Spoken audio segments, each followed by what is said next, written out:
Okay, question 16, and it looks like some kind of a shape question. The diagram shows a solid shape made by a cylinder and a cone. The cone has a base radius of 8 centimeters. The cylinder has a radius of 8 centimeters. The vertical height of the cone is 3 times the height of the cylinder.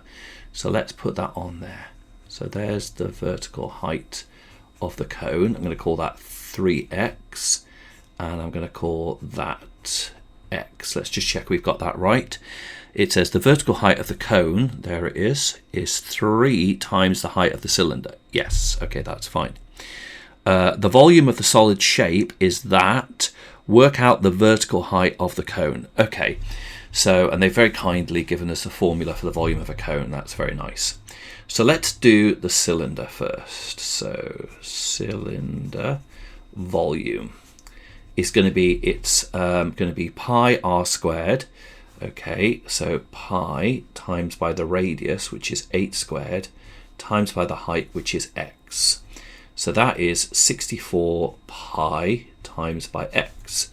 So that's an expression for the volume of the cylinder. Cylinder.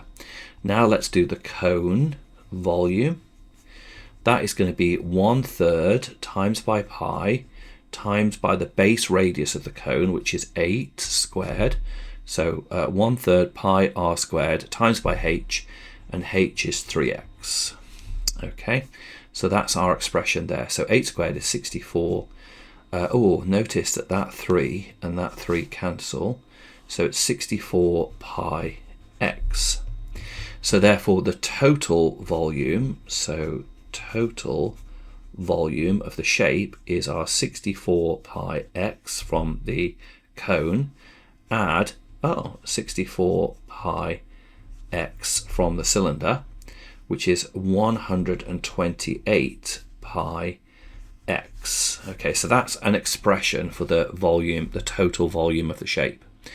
We're told that the total volume of the shape is 640 pi. So 640 pi equals 128 pi x.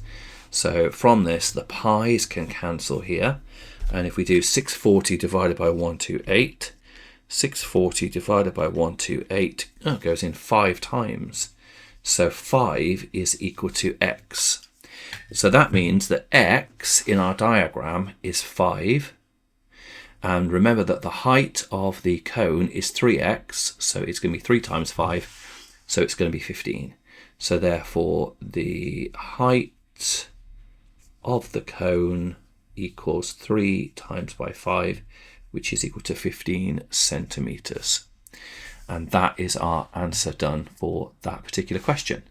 Perfect. I hope you found that helpful. Remember, if you're finding these videos helpful, do remember to like and subscribe to the channel. That would be so appreciated. That will help me keep on making more videos. Thanks for watching, and I'll see you in the next video.